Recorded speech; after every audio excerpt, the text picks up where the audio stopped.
மொட்டை மாடியில் 3 குடம் தண்ணீர் தெளித்து குளிர வைத்து படுத்து தூங்கியதும், ஜன்னலுக்கு மூங்கில் தட்டைகளை ஈரமாக்கி தொங்கவிட்டு குளிர்காற்று வாங்கியதும் இன்று மாறிவிட்டன.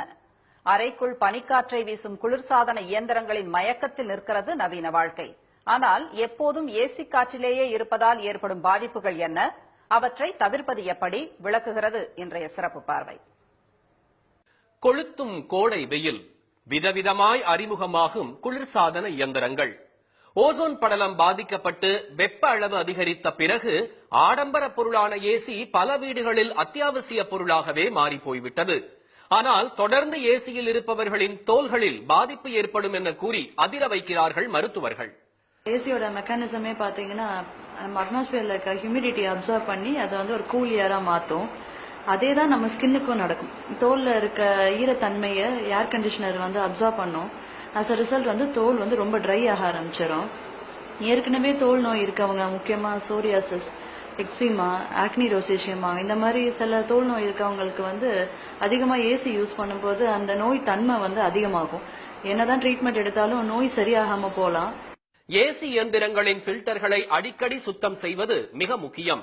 தவறினால் அதில் இருந்து பரவும் தூசிகள் மூக்கடைப்பையும் மூச்சு திணறலையும் ஏற்படுத்தலாம். ஏசி ப்ளோயர் பக்கத்தில் முகத்தை வைத்து சிலுசிலு காற்றை ரசிப்போருக்கு முகத்தின் முக்கிய நரம்பு பாதிக்கப்பட வாய்ப்புண்டு. இதனால் வாய் கோணலாகி அழகான முகத்தோற்றமும் மாறி போகலாம். ஏசி பக்கத்துல காதை வச்சுக்கிட்டு படுக்கிறவங்களுக்கு வாய் கோணி, ஃபேஷியல் நர்வ் பால்சி வரக்கூடிய பேஷண்ட்ஸே நாங்க பார்த்திருக்கோம். ஸோ வாய் கோணிக்கும், கண்ணு மூட முடியாது. அவங்களுக்கு ஏசி கிட்ட ரொம்ப சில்லுன்னு காத்து காதுல படுறதுனால காதுல இருந்து முகத்துக்கு சப்ளை பண்ணக்கூடிய ஃபேஷியல் நர்வ் பாதிக்கப்பட்டு இந்த மாதிரி வருவாங்க. ஏசியின் அதிக குளிர் நடுவே குழந்தைகளை அறையில் தனியாக படுக்க வைத்துவிட்டு அலட்சியமாக வெளியில் இருப்பது விபரீத விளைவை ஏற்படுத்தக்கூடும். இரவு நேரங்களிலும் ஏசி குளிரில் குழந்தையை கவனித்துக் கொள்வது நல்லது. ஏசியின் ஈரக்காற்றிலும் கூட உடலுக்கு தேவையான நீர் வற்றி நீர் சத்து குறைபாடு ஏற்படலாம் என்பது மருத்துவர்களின் எச்சரிக்கை.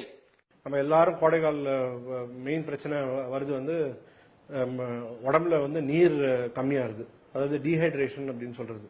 ஏசியோ இல்ல ஏர் கூலர்ல நம்ம இருக்கிற அறையோட ஏரை மட்டும்தான் கூல் பண்றோமே தவிர வர வெப்பத்தை நம்ம ஏசினால கம்மி பண்றதே கிடையாது.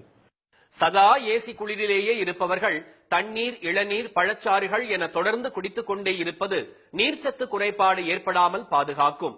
ஏசி குளிரில் இருந்து அடிக்கடி வெளியே சென்று வருவோருக்கு உடலில் ஏற்படும் வெப்ப மாறுபாடுகள் பாதிப்புகளை ஏற்படுத்த அதிக வாய்ப்பு இருக்கிறது.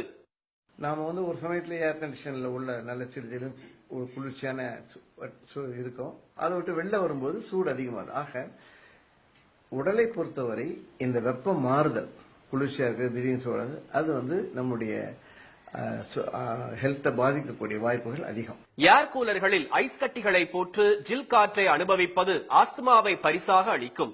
யூக்கலிப்டஸ் தைலத்தை ஏர் கூலரில் தெளிப்பவர்களுக்கு அதைவிட பாதிப்பு அதிகம். தூசி, புகை பரவும் பகுதிகளில் வசிப்பவர்கள் அடிக்கடி ஏசி போடாமல் இருப்பதே நல்லது. மின்விசிறி, ஏசி இரண்டையும் ஒரே நேரத்தில் பயன்படுத்துவது ஏசி இயந்திரத்தை வீணடிக்கும். நார்மலா நம்ம ஏசி போட்டோம்னா ஏசி மட்டும் தான் ரன் பண்ணணும், ஃபேன் போடக்கூடாது. ஃபேன் போட்டீங்கன்னா அதுல இருக்க ஈரப்பதத்தை ட்ரை ஆக்கிடும். ட்ரை ஆக்கி தண்ணி ஊத்த ஆரம்பிக்கும். நார்மலா இண்டோர்ல பாத்தீங்கன்னா நீங்க ஃபேன் போறதுனால பாத்தீங்கன்னா அந்த கூலிங் காயில் ஃப்ரீஸ் ஆயிரும். ஃப்ரீஸ் ஆகும் போது பாத்தீங்கன்னா தண்ணி, அதாவது ஃபேன் போறதுனால தண்ணி லிக்விட் தண்ணி ஊத்திக்கிட்டே இருக்கும். ஓகேங்களா? அதனால பாத்தீங்கன்னா ஏசி ப்ராப்ளம் ஆகிறதுக்கான வாய்ப்புகள் அதிகமா இருக்கு. ஏசியை மிதமான குளிரில் 22 முதல் 25 வரையிலான அளவில் வைப்பதே ஆரோக்கியம். மின்சார சேமிப்புக்கும் உதவும். இரவில் 1 மணி நேரம் பயன்படுத்திவிட்டு இயற்கை காற்றுக்கு மாறிவிடுவது நல்லது. சீசனுக்கு சீசன் மட்டும் பயன்படுத்திவிட்டு நீண்ட காலம் ஏசியை அணைத்து வைப்பது தவறு. தேவைக்கு மட்டும் பயன்படுத்தாமல் தொடர் பயன்பாடுதான் சீராக இயங்க வைக்கும். எல்லா இடங்களிலும், எல்லா உறவுகளிலும் எப்போதும் அதுதானே நியதி.